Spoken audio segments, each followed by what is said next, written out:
Hi, Todd Warren here in the Forecast Center with a quick update on Hurricane Laura, which continues to strengthen with the latest advisory that has just been issued by the National Weather Service. You can clearly see the eye, the diameter of which is 40 miles across right now, and we do have some of the outer bands which are making their way into the coast of Louisiana, and it looks like this will be a strong Category 4 as it moves inland.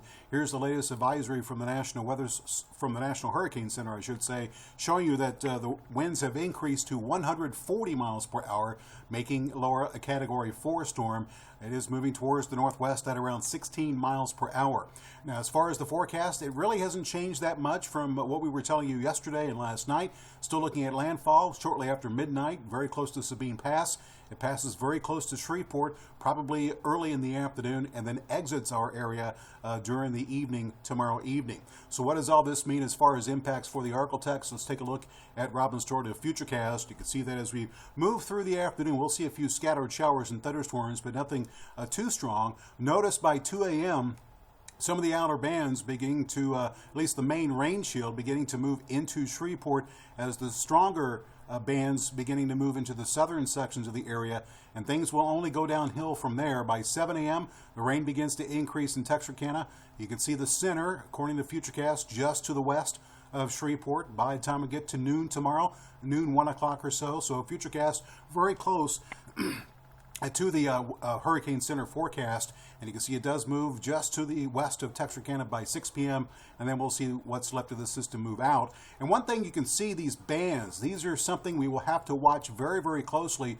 moving through tomorrow, as these, tomorrow night I should say, as these bands often can set up training. In other words, they can dump very heavy rain, so we'll be watching to see if that could develop very closely as we go through tomorrow night into Friday. And during the day Friday, we'll be left with still more scattered showers and thunderstorms across the area. Some of the impacts, we are looking at a possibility for a few tornadoes. Again, that risk probably going to be higher over the eastern sections of the area, basically from Hope down to Natchitoches, probably to the west of Shreveport and Texarkana as far as any tornado threat. Also looking at too much water. Flash flood watch is in effect. We have already received very heavy rains across the northern sections of the area with some persistent showers and thunderstorms with 3 to 5 inches that have already fallen in those areas, which obviously is not good news in advance of Laura's arrival. So rain going to be an issue as we're looking at another 5 to 7 inches of rain possible. You can see the latest run of Futurecast showing these red areas. Those are areas of the 5 to 7 inches, which could occur especially near the Texas-Louisiana line and points to the east is where the chance of seeing those rainfall totals of that magnitude will be the highest. Wind also going to cause some widespread power outages.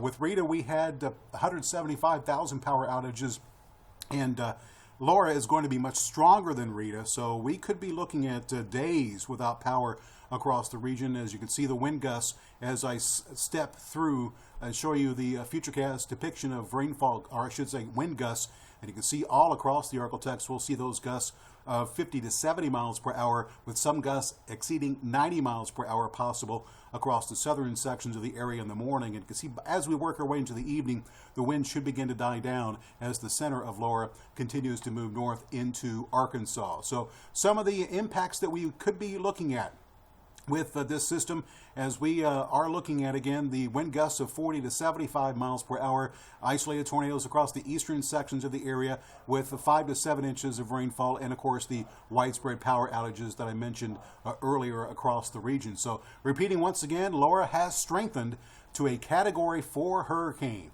as it is moving towards the northwest with maximum sustained winds of 140 miles per hour. The 10 o'clock advisory had max winds at one point making it to 145 miles per hour.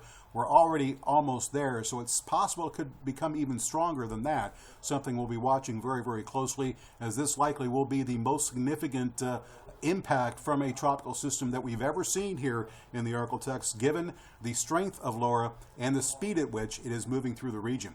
Keep it here to arcaltexhomepage.com as well as the Arcaltex Weather Authority app, as we'll keep you updated as Laura approaches the coast.